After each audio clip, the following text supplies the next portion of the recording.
previously discussed, we are also in the process of updating our org chart. That is one of the most important pieces of the puzzle, is mapping out where we need people, what capacity we need in each department.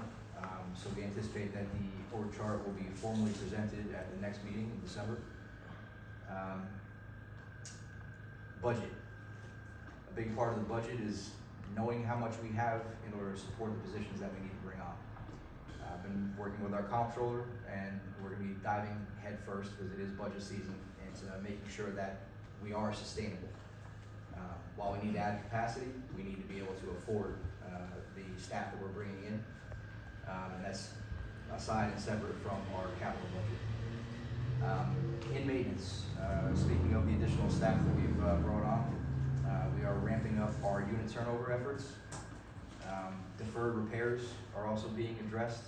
We've identified a number of things that should have been addressed in the past that weren't. All we're focused on right now is repairing those things, rather than pointing the finger and saying, oh, somebody should have done this years ago. It is what it is. Now it's on our lap, and we have to take care of it. Stanley updates. There have not been many days at Stanley where we have not had a contractor out there making repairs. We've had a number of pipes that have burst, and it seems like every time we fix one pipe, it just goes right down the line, and it's not too different from what we were warned about and what we were anticipating. We have had serious discussions about our plans for Stanley. We hope to be able to share that publicly in the near future.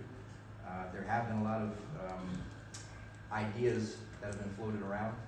Some were proven to be not feasible or not affordable, and we're trying to do something that actually will be, again, financially sustainable, but will also work at the end of the day. Will they have heat and hot water? Will they have heat this winter? Yes. And hot water?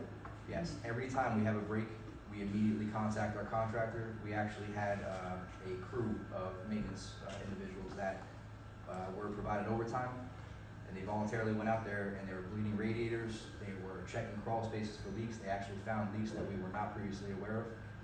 So that actually did prove to be useful. I will not sugarcoat it. Those lines are in very, very bad shape. We anticipate that there will be more breaks. That's part of the reason that we made sure that our plumbing contractor was prepared to be responsive, and they have been thus far. Is there still a lot of residents living in hotels?